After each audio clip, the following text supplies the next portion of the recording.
우리 앞뒤를 보면서 인사하기 좀 어렵지만 그래도 인사를 하면 좋겠습니다. 참 잘 오셨습니다. 힘들고 어렵지만 믿음으로 이겨냅시다.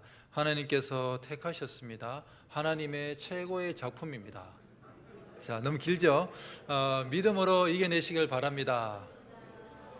하나님께서 집사님을 택하셨습니다. 하나님께서 집사님을 사랑합니다. 하나님의 최고의 작품입니다. 한번 다시 인사해요. 하나님의 최고의 작품입니다. 네, 그렇습니다. 우리는 하나님의 최고의 작품이고 하나님께서 우리를 택해 주신 믿음의 자녀이고 하나님의 거룩한 백성이라는 이 사실을 절대 잊지를 말기를 바랍니다.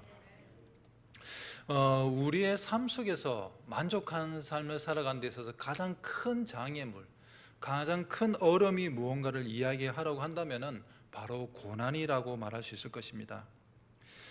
사람들이 좋아하지 않는 것을 이야기해 보라 했을 때 바로 고난을 이야기할 것입니다.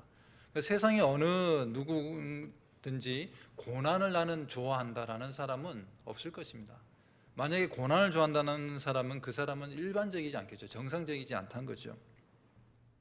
우리는 세상에서 실패를 경험할 때마다 하나님을 신뢰하는 마음이 흔들리고 마음의 평안을 잃어버릴 때가 참 많은 것 같습니다. 그래서 우리의 신앙이 도전을 받기도 하고 또 삶의 고난과 어려움과 좌절의 문제 앞에서도 흔들리면서 넘어질 때도 많습니다. 그럴 때 어떻게 하면 만족한 삶으로 나아갈 수 있을까? 우리는 만족의 깊이에 관해서 배워야 할 필요가 있습니다.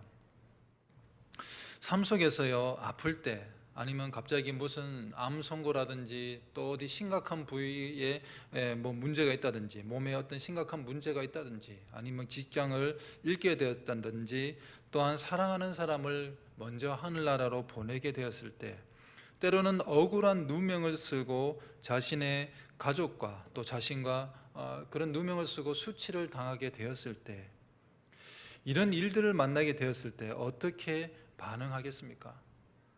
아마 우리의 마음속에는 왜 나일까? 왜 나에게 이런 일이 일어난 거야? 하필이면 왜 나지? 아마 그런 생각이 먼저 들어갈 것입니다. 내가 하나님을 위해서 그렇게 헌신하고 봉사했는데 왜 하나님 나에게 이런 시련을 주시는 거야? 하고 많은 사람들 중에 왜 하필 나에게? 라는 그런 생각이 강하게 아마 자리 잡을 겁니다.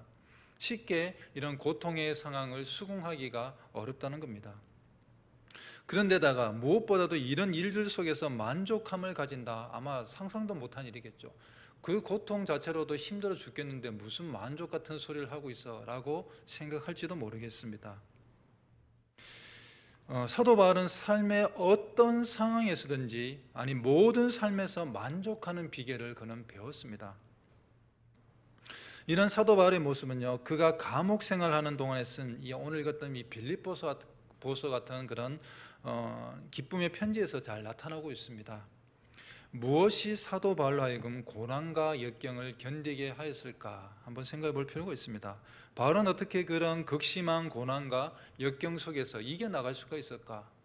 믿음이 좋아서, 물론 믿음이 좋아하는 것도 있죠. 그러나 또 다른 이유가 있습니다. 고난은 분명히 발생할 수밖에 없다는, 당연히 일어날 수밖에 없다는 그런 고난에 대한 이해를 사도 바울은 가지고 있었습니다. 그 이해들을 우리는 이 사도 바울의 복음 사역 현장 속에서 그리고 서신서를 읽으면서 잘 알 수가 있습니다. 사도 바울은요, 이렇게 또 루스드라와 이고니온과 안디옥에 새롭게 세워진 교회에 가서도 이렇게 말합니다. 우리가 하나님의 나라에 들어가려면 많은 환난을 겪어야 할 것이다, 그렇게 말했습니다. 사도행전 14장 22절에 그렇게 말했고요. 또 아들같이 여기는 믿음으로 나왔던 그 아들 디모데가 있지 않습니까? 디모데에겐 또 이렇게 말합니다. 디모데후서 3장 12절에 보게 되면요, 무릇 그리스도 예수 안에서 경건하게 살고자 하는 자는 무엇을 받는다고요? 박해를 받게 된다. 믿음으로 살려고 하는데 오히려 더 어려움과 환난과 힘듦과 괴로움과 문제들이 있을 수 있다라고 말하고 있습니다. 왜냐하면 고난을 경험하는 것은 필연적이다라고 사도 바울은 생각을 하고 있습니다. 고난이 저 사람에게만 있고 나에겐 절대 오지 않는 것이 고난이다라는 생각을 하지 않았던 거죠. 나에게도 언제든지 감기같이 지나갈 수 있는 그런 일들이 다가올 수 있다라는 그런 생각을 사도 바울은 늘 가지고 있었습니다. 그래서 어려운 일들을 만났을 때, 아니면 또 믿음의 사람들에게 편지를 쓸 때 아들 같은 디모데에게도 언제든지 너가 믿음 생활 하다 보면 이런 일들을 만날 수 있다라는 것을 가르쳐주고 있습니다. 또한 사도 바울은요, 빌립보 교회 성도들에게 또한 이런 말씀을 주었습니다. 빌립보서 1장 29절의 말씀인데요, 한번 같이 읽어보겠습니다. 그리스도를 위하여 너에게 은혜를 주신 것은 다만 그를 믿을 뿐 아니라 또한 그를 위하여 고난도 받게 하려 하심이라. 아멘. 그리스도를 위하여 너에게 은혜를 주신 것은 다만 그를 믿을 뿐 아니라 또한 그를 위하여 고난도 받게 하려 하심이라. 사도 바울은 예수님을 믿는 것과 고난 받는 것, 이 모든 것은 주신 것인데 하나님이 은혜로 주신 것이다 라고 말하고 있습니다. 그러니까 고난도 역시 하나님의 은혜로 생각해 보고 있는 그런 사도 바울의 모습을 생각해 볼 수가 있습니다. 또한 예수님은 제자들에게 어떻게 말했습니까? 믿음의 사람들이 고난을 받게 된 것을 예수님도 우리에게 먼저 말해 주셨습니다. 요한복음에 보게 되면요, 15장 18절과 19절, 20절, 또 16장 33절에 이런 말씀을 하셨는데요, 예수님은 제자들에게 직접 이렇게 말씀하십니다. 세상이 너희를 미워하면 너희보다 먼저 나를 미워한 줄 알라. 그러니까 세상이 우리를 미워하면은 먼저 예수님을 미워한 것을 알란 거죠. 그리고 사람들이 나를 박해하였은즉 너희도 박해할 것이다. 사람들이 그렇게 예수님을 싫어하고 예수님의 하는 그 모든 사역을 방해했듯이 사람들이 너희도 그렇게 할 것이다. 나에게 했던 같이 너희도 그렇게 할 것이다 라고 예수님이 제자들에게 가르쳐 주셨습니다. 그리고 또한 예수님은요, 그렇지만은 걱정하지 말라라고 말씀하십니다. 요한복음 16장 33절에 세상에서 너희가 환난을 당하나 담대하라 내가 세상을 이겼노라 라고 말씀하셨습니다. 그렇습니다. 예수님께서도 어려움과 고난과 힘든 그 모든 것을 다 이겨내셨습니다. 그렇기 때문에 우리가 어려움을 당했을 때 담대하라, 주님을 바라보면서 담대하라라고 말씀하시고 담대하게 나가서 이기기를 주님은 바라고 계신다는 것입니다. 그래서 오늘 우리 믿음의 사람들에게 있어서는 고난과 역경을 경험하는 것은 필수 불가결의 요소다. 당연히 내 삶 속에 고난은 언제든지 찾아올 수 있다는 이 사실을 우리는 잊지 말고 늘 기억을 해야 하겠습니다. 그래서 고난은 모든 고통을 포함하고 있습니다. 질병과 관계의 실패, 사랑하는 사람의 죽음, 실패와 좌절, 이 모든 것은 사실 피할 수가 없습니다. 이 모든 것은 타락한 세상에 살아가는 인생의 한 단면을 보여주는 것일지는 모르지만 그리스도인은 이러한 고통 속에서도, 중요한 것은 우리의 믿음의 사람들은 세상의 사람들과 달리 이런 상황 속에서도 하나님을 발견할 수가 있어야 한다는 것입니다. 그래야 다르다는 거죠. 세상의 사람들은 이런 문제 앞에서 어떻게 합니까? 좌절하고 한탄하고 술 마시고 막 잊으려고 애를 쓰고 발버둥을 치지만, 그러나 문제는 해결되지 않고 더 고통스러워지지 않습니까? 그러나 우리는 이런 상황 속에서도 하나님을 바라볼 수 있는 그런 믿음의 사람이 되어야 한다는 것입니다. 사도 바울이 가졌던 이 믿음의 자세, 나는 절대 고난이 없을 것이라고 생각하는 것과 내 삶 속에는 언제든지 고난이 찾아올 수 있다는 것, 주님도 그렇게 어려움을 당하셨는데 내 삶 속에서도 언제든지 이런 일들은 나에게 찾아올 수 있다는 그런 마음가짐으로 믿음의 길을 가를 때 다르다는 것이죠. 오늘 우리에게는 이러한 믿음의 모습, 이런 마음의 가짐으로 나아갈 수 있기를 바랍니다. 이런 고난 속에서도 만족함으로 살았던 그 한 사람, 오늘 우리가 함께 생각해 보고자 하는 이 사람이죠. 바로 사도 바울입니다. 오늘 본문의 말씀을 중심으로 사도 바울이 가졌던 그 고난에 대한 신앙의 모습을 함께 생각해 보면서 어떻게 그런 고난 속에서도 만족함으로 나아갈 수 있었을까 함께 생각을 해 보겠습니다. 첫째는요, 고난이 은혜로 변할 때 만족이 찾아옵니다. 고난이 은혜로 변할 때 만족이 찾아온다는 겁니다. 고난 가운데 누리는 만족은 하나님이 우리의 고난 가운데서 어떻게 일하고 계시는지를 생각할 때 누릴 수가 있습니다. 무슨 말이냐면요, 내가 지금 고난을 당하고 있는데 정말 힘들고 어려운데 그것만 내 문제만 바라보고 나 이렇게 너무 힘들어 그것만 생각한 것이 아니고 이런 힘든 가운데서도 하나님이 나와 함께하고 계시고 하나님이 이런 상황 속에서도 나를 위해서 여전히 일하고 계시다는 그런 생각을 가지는 생각의 전환이 중요하다는 것입니다. 즉 하나님이 나를 외면하지 않으시고 내가 당하는 그 고난과 고통 속에서 일하고 계시다는 것을 발견하고 깨닫게 될 때 더 이상 그 고난과 고통의 자리가 저주의 자리가 아니란 거죠. 여전히 하나님은 함께하고 계신구나. 비록 나는 너무 힘들고 괴롭지만 그러나 여전히 하나님은 나를 사랑하시고 이 고통의 자리에도 여전히 하나님은 나를 위해서 일하고 계시는구나. 고난을 좌절이나 실패로 여기지 않고 오히려 이 모든 고난이 하나님으로부터 온 은혜라고 바뀌는 그런 순간이 될 수가 있다는 것입니다. 오늘 읽었던 본문의 말씀 보게 되면요, 사도 바울은 지금 현재 감옥에 갇혀 있습니다. 그러니까 감옥에서 오늘 편지를 쓰게 되는 거죠. 빌립보 교회 성도를 향해서 편지를 쓰게 된 내용의 말씀이었지 않습니까? 지금 감옥에 있는 상황입니다. 지금같이 우리가 살아가는 이런 감옥 같은 상황이 아닙니다. 굉장히 감옥에 있는 것 자체가 굉장한 몸으로 느끼기에 너무나도 안 좋은 상황이 많습니다. 때로는 지하 동굴 같은 그런 곳에 어둡고 침침하고 있기만 해도 사람이 미쳐버릴 것 같은 그런 곳에 사람을 가둬두는 경우 굉장히 많습니다. 감옥에 있는 것 자체로만 해도 엄청난 스트레스와 에너지가 소비되고 또 위축되고 빛도 들어오지 않는 그런 곳에서 있으면 사람이 어떻게 됩니까? 정상이 아니게 되는 거죠. 그런 곳에 있음에도 불구하고 오늘 사도 바울은 편지를 쓰고 있고 또 만족의 삶으로 나아가고 있는 것을 우리는 볼 수가 있습니다. 사도 바울은요, 비록 감옥에 있지만은 복음은 매이지 않고 오히려 더욱 담대하게 전하는 그의 모습을 우리가 볼 수가 있습니다. 오늘 그래서 보게 되면요, 13절에 보게 되면 나의 매임이 그리스도 안에서 모든 시대안과 그 밖에 모든 사람에게 나타났으니 라고 말씀하고 있습니다. 12절에는 형제들아 내가 당한 일이 도리어 복음 전파의 진전이 된 줄 너희가 알기를 원하노라 라고 했습니다. 자신은 비록 지금 감옥에 갇혔지만 그러나 여전히 사도 바울은 감옥에 갇혔음에도 불구하고 기회가 날 때마다 복음을 전했던 것 같습니다. 그래서 시위대에 있는 그 군인들뿐만 아니고 그 주변의 사람들까지 복음이 전해지게 되었던 것 같습니다.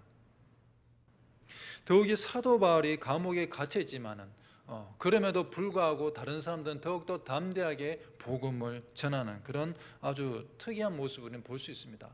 어떻게 보면 사도 바울이 리더이기 때문에 이제 다 끝났어, 사도 바울이 감옥에 있으니까 우리가 이제 더 이상 할 게 없어 라고 생각할 수 있는데 그렇지 않았던 거죠. 사도 바울이 비록 감옥에 있지만 다른 사람들은 뭐죠? 여전히 복음을 더 담대하게 전하는 그런 장면들을 오늘 우리는 말씀 속에서 보게 됩니다. 사도 바울과 비슷한 일들은 지금도 여러 곳에서 일어나고 있습니다.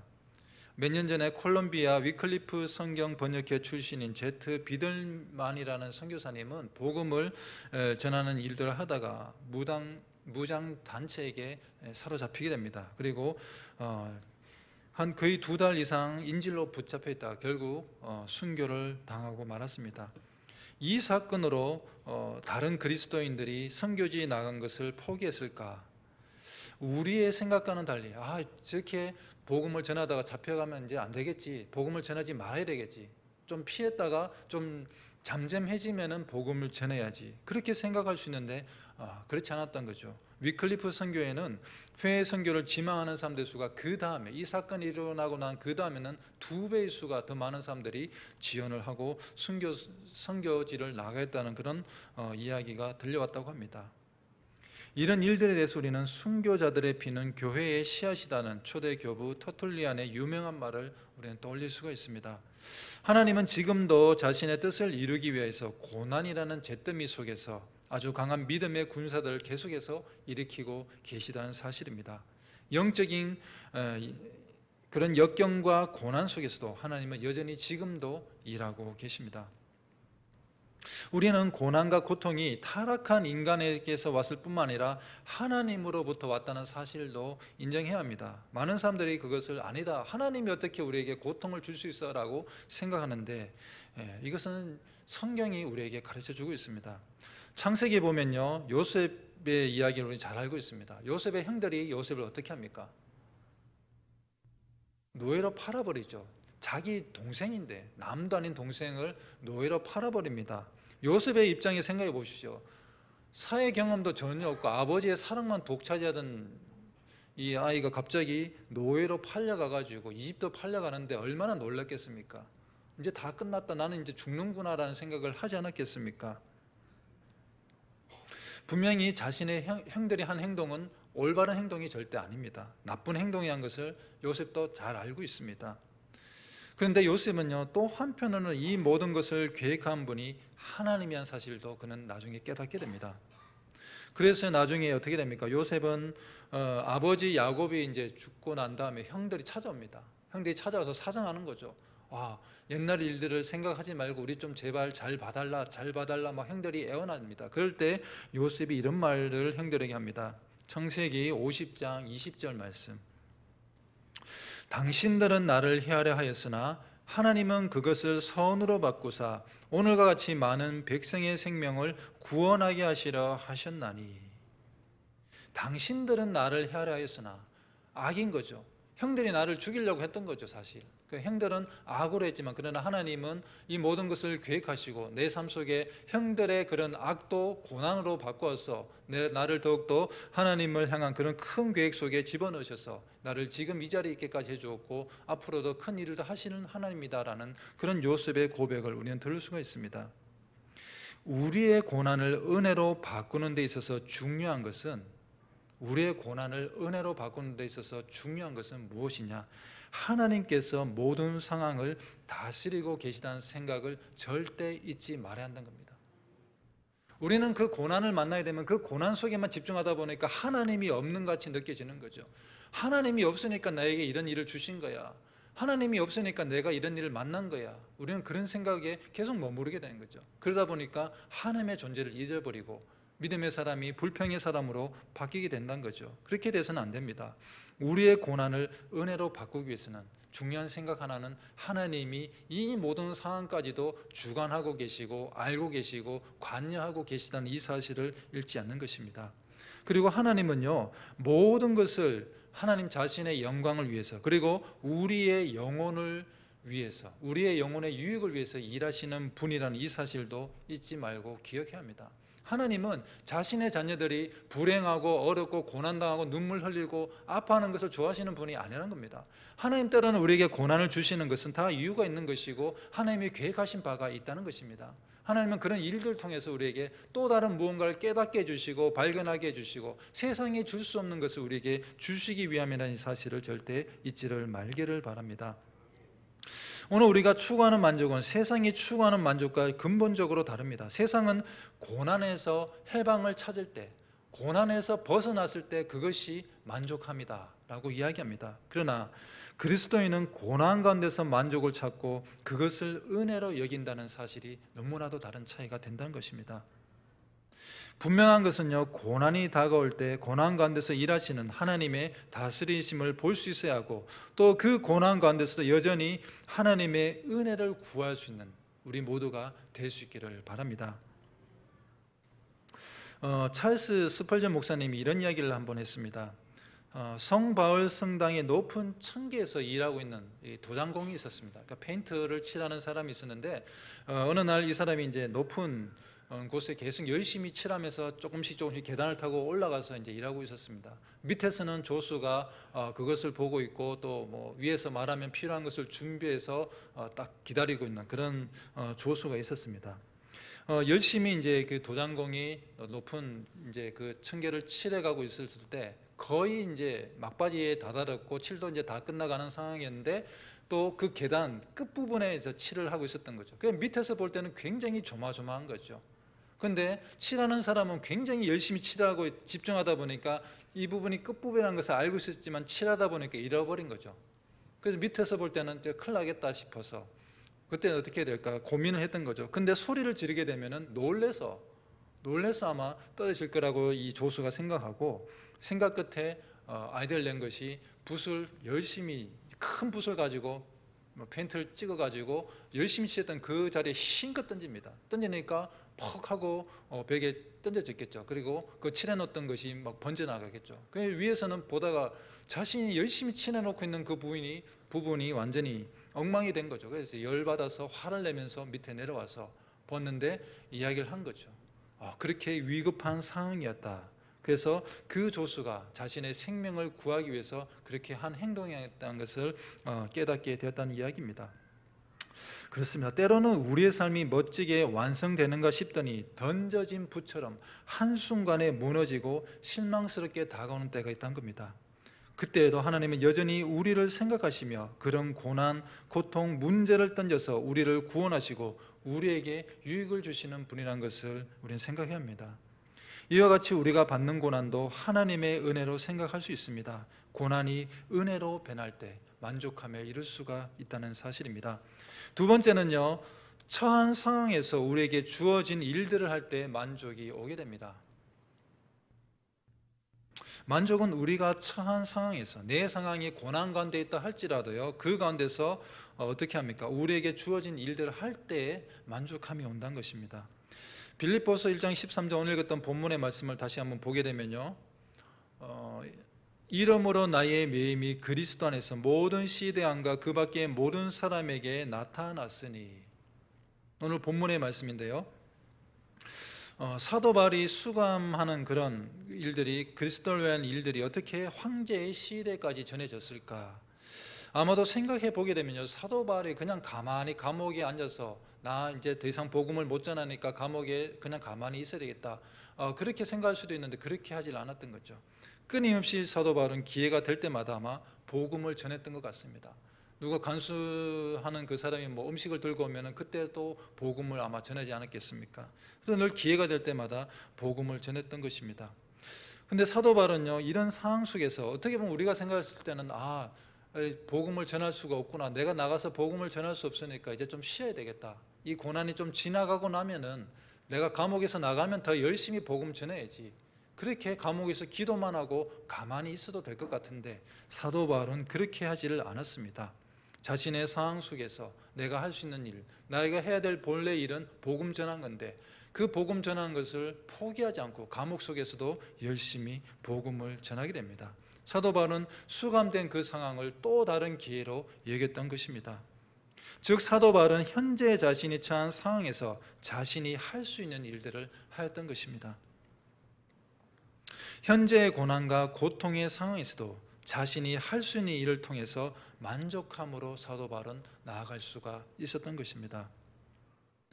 오늘 우리가 추구하는 만족은 죄 가운데 있는 사람들과는 근본적으로 다릅니다. 우리의 부패한 마음들, 사람들의 부패한 마음은 내가 만족할 수 있는 상황으로 나를 데려가줘라고 말합니다. 반면에 믿음의 사람들, 그리스도인들은 어떻게 해야겠습니까? 이런 상황에서 내가 만족할 수 있도록, 그리고 내가 해야 할 일들을 감당할 수 있도록 하나님 나를 도와주세요라고 우리는 그렇게 기도할 수 있어야 합니다. 성도 여러분, 우리 안에 계시는 하나님의 은혜와 능력으로부터 만족이 온다는 사실을 우리는 잊지 말아야 하겠습니다. 만족은요, 마음의 변화를 나타내는 결과입니다. 최근 몇 년간 미국 사람들의 이혼율이 50% 이상을 상회한다고 합니다.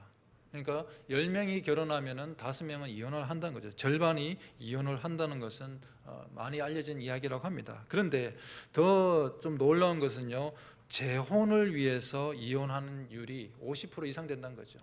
그러니까 재혼을 하기 위해서 내가 이 사람과 사는 것을 벗어나서 다른 사람과 사는 것을 하기 위해서 이혼을 하는 경우가 훨씬 더 많다는 겁니다. 그리고 더 놀라운 것은요, 세 번째 이혼, 세 번째 재혼을 하기 위해서 이혼을 하는 이혼율도 만만치 않게 높다고 나오고 있습니다. 이게 무엇을 나타내는 통계입니까? 제가 무엇을 이야기하기 위해서 이 이야기를 해드리냐면요, 우리의 상황이 좋지 않을 때 그 상황으로부터 도피하는 것이 문제를 해결하는 유일한 방법이라고 사람들이 생각하는 방법의 모습을 우리는 볼 수가 있습니다. 그런 통계입니다.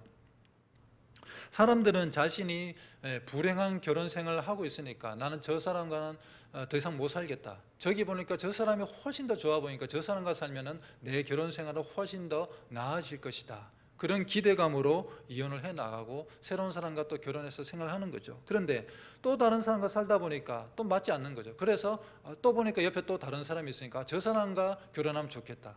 결국 문제를 해결하지 못하고 또 다른 문제를 찾아가는 그런 모습을 오늘 이 시대에는 보여주고 있다는 겁니다. 이거는 미국 사람들의 이야기뿐만 아니고 오늘도 우리 시대도 아마 그럴 것 같습니다. 사람들은요, 이런 어려운 가운데서 다른 상황으로 문제를 옮기는 것이 고난에 대한 좋은 해결 방법이 아니라는 것을 우리는 생각해야 합니다. 사람들은 흔히 말합니다. 만약 나의 상황이 달라지게 된다면 나는 만족할 수 있을 거야. 내가 처한 지금 이 상황보다 조금 더 나아진 상황이면 나는 충분히 만족할 수 있을 거야. 그러나 그 상황이 변하지 않게 되면 어떻게 됩니까? 계속해서 불평과 불만을 쏟아놓고 자신의 삶을 한탄하고 자신의 삶에 부정적으로 이야기하는 경우를 우리 많이 보게 됩니다. 따라서 오늘 우리는요, 하나님이 현재 우리를 어떤 곳에 두셨는지, 또 그 가운데서 어떤 일을 위해 우리를 부르셨는지에 대한 초점으로 바뀔 수 있어야 합니다.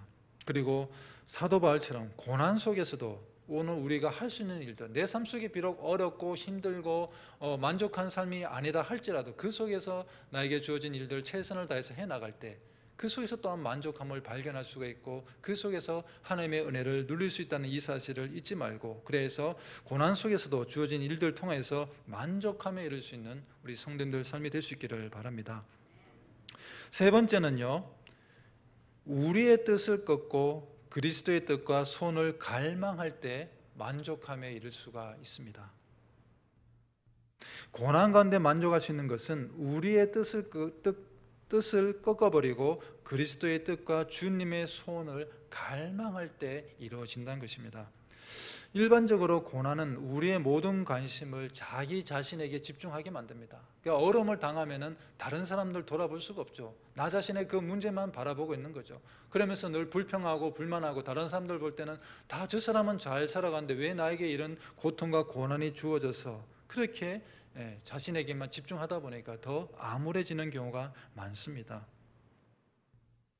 그래서 사람들은 여러 가지 문제들로 인해서 마음의 어려움을 겪는 동안 자연스럽게 불만과 불평의 사람으로 바뀌어 버리게 됩니다. 그러므로 주님께 우리의 뜻과 욕심을 맡기는 것, 그리고 그리스도를 갈망하고 주님의 뜻과 계획에 따라서 다스림을 받는 그런 훈련들이 오늘 우리에게 필요하다는 것을 생각해야 합니다. 오늘 읽었던 본문의 말씀 한번 다시 보겠습니다. 15절부터 한번 화면에 띄워주세요. 15절부터 한번 제가 다시 읽어드리겠습니다. 어떤 이들은 투기와 분쟁으로, 어떤 이들은 착한 뜻으로 그리스도를 전파하니 이들은 내가 복음을 변증하기 위하여 세우심을 받은 줄 알고 사랑으로 하나 그들은 나의 매임에 괴로움을 더하게 할 줄로 생각하여 순수하지 못하게 다툼으로 그리스도를 전파하느니라. 그러면 무엇이냐? 거칠애로 하냐? 참으로 하나? 무슨 방도로 하든지 전파되는 것은 그리스도니 이로써 나는 기뻐하고 또한 기뻐하리라. 아멘. 사도 바울은 지금 감옥에 수감된 자신에 대해서 더욱더 그리스도를 전하는 사람들에 대해서 말하고 있는데요, 바울이 감옥에 갇힌 것으로 인해서 두 부류의 사람들이 나타나고 있습니다. 한 부류는 어떤 사람들이냐면요, 담대하게 복음을 전하는 사람들이 있습니다.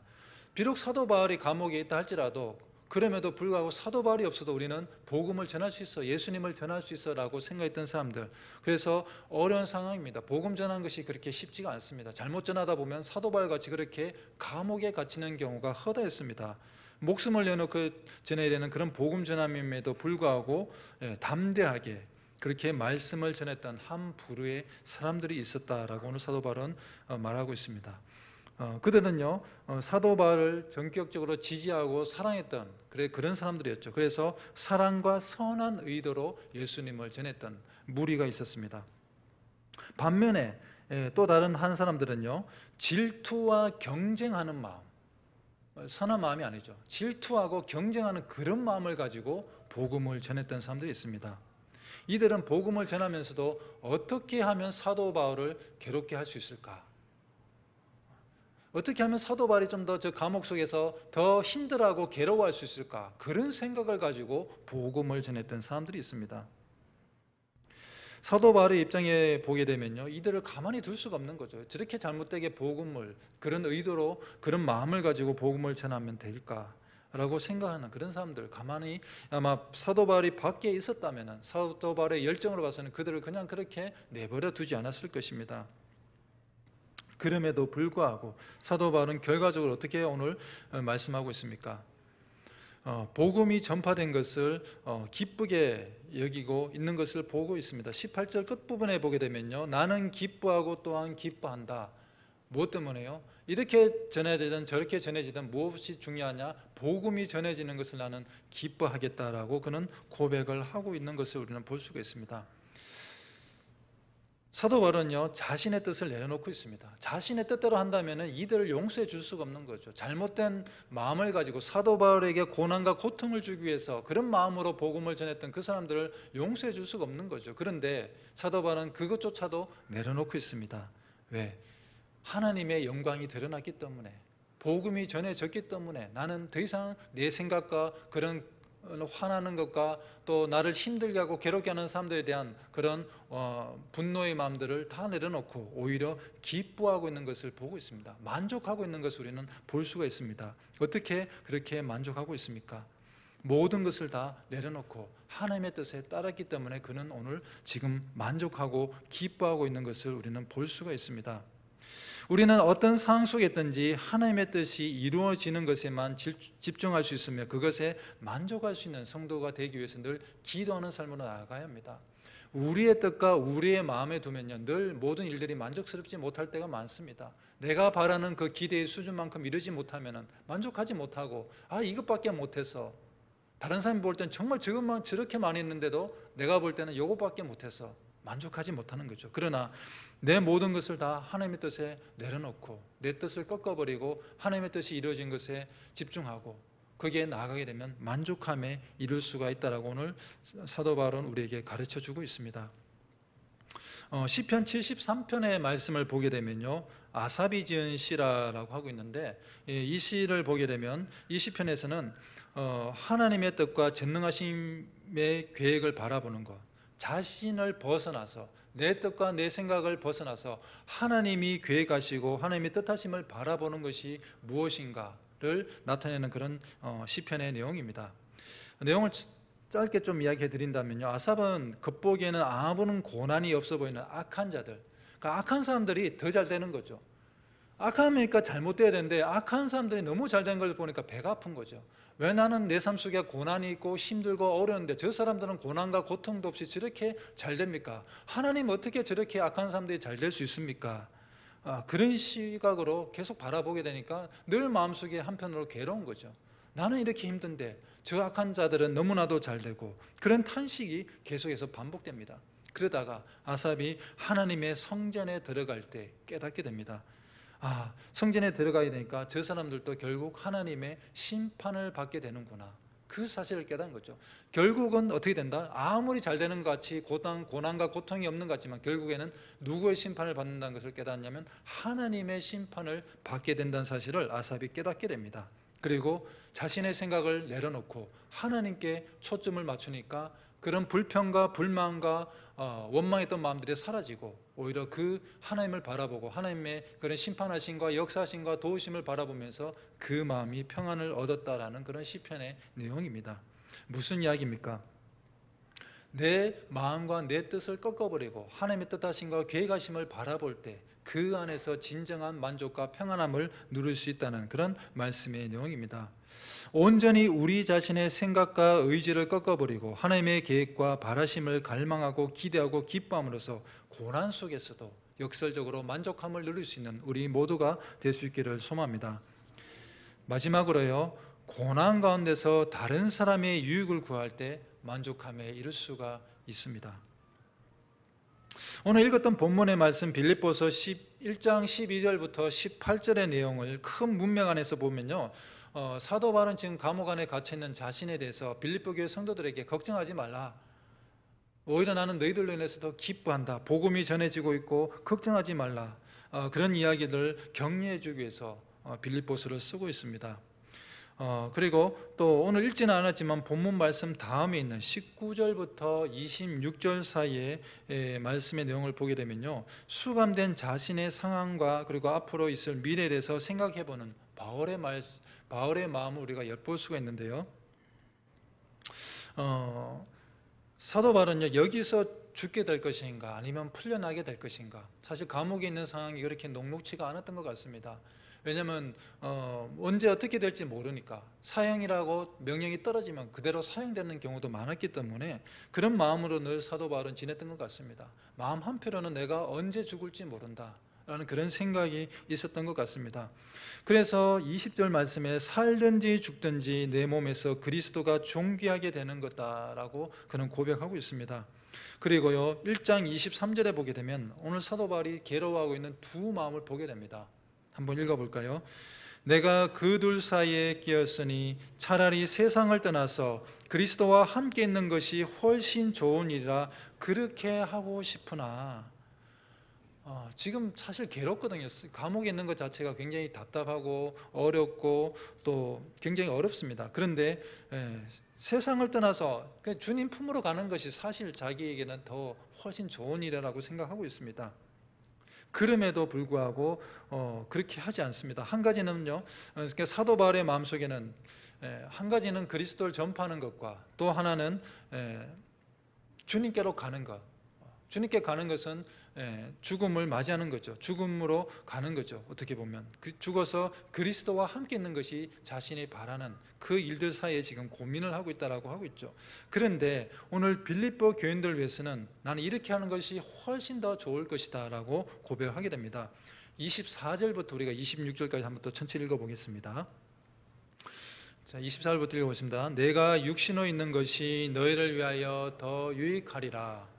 내가 살 것과 너희 믿음의 진보와 기쁨을 위하여 너희 무리와 함께 거할 이것을 확실히 아노니, 내가 다시 너희와 같이 있으므로 그리스도 예수 안에서 너희 자랑이 나로 말미암아 풍성하게 하려 함이라. 아멘. 사도 바울의 두 마음이죠. 하나의 마음은 주님께로 가는 게 훨씬 더 좋은 마음, 자기가 바라는 건데, 그럼에도 불구하고 빌립보 교회 성도들 생각하니까 그렇게 할 수가 없는 거죠. 왜? 내가 있어야 된다는 거죠. 사도 바울이 있어서 지금도 빌립보 교회에 여러 가지 문제들이 생기면 누가 조언해 줘야 되거든요. 이런 어려운 문제들, 이단의 문제들, 여러 가지 안에서 교회 안에서도 여러 가지 문제들이 생겼을 때 누군가 대답을 해주고 답변을 해주고 풀이를 해주고 격려를 해주고 권면을 해주는 그런 사람이 있어야 하는데, 그 사람이 사도 바울이거든요. 사도 바울이 떠나서는 안 되는 거죠. 그러니까 빌립보 교회 성도들을 위해서는 사도 바울이 있는 것이 훨씬 더 유익하다라고 오늘 말씀을 하고 있습니다. 그래서 내가 살아가겠다는 거죠. 너희들을 위해서 내가 살아가겠다. 그래서 믿음의 진보와 기쁨을 위해서 너희 무리와 함께 거하겠다라고 오늘 편지를 쓰고 있습니다. 그래서 내가 다시 너희와 같이 있으므로 그리스도 예수 안에서 너희 자랑이 나로 말미암아 풍성하게 하렴이라. 더욱더 믿음이 성장되고 또 성숙되고 또 그리스도의 기쁨이 넘치는 그런 교회가 되는 것을 나도 같이 보고 싶다. 그래서 나는 너희와 함께 살아가기를 결단하고 또 확신하면서 믿음의 안에 거하겠다라는 그런 편지의 내용입니다. 사도 바울의 불타는 복음의 열정은 그리스도의 영광을 위한 것이었고, 사도 바울의 자신의 가르침을 배우고자 듣고자 하는 사람들의 영적인 유익을 위한 것이었습니다. 감옥 속에서 고통과 고난과 아픔과 걱정과 근심과 힘든 속에서도 사도 바울은 오늘 만족할 수가 있었습니다. 그 이유가 어디에 있었습니까? 오늘 빌립보 교회 성도들에게 유익을 주기 위해서, 나는 지금은 비록 힘들고 괴롭고 어렵더라도 빌립보 교회 성도들을 생각하니까 내 마음이 기쁘다는 거죠. 그들 위해서 내가 유익을 준다라고 생각하니까 나는 지금 이 고난 속에서도 만족할 수 있다라고 오늘 사도 바울은 그는 그렇게 고백을 하고 있는 것입니다.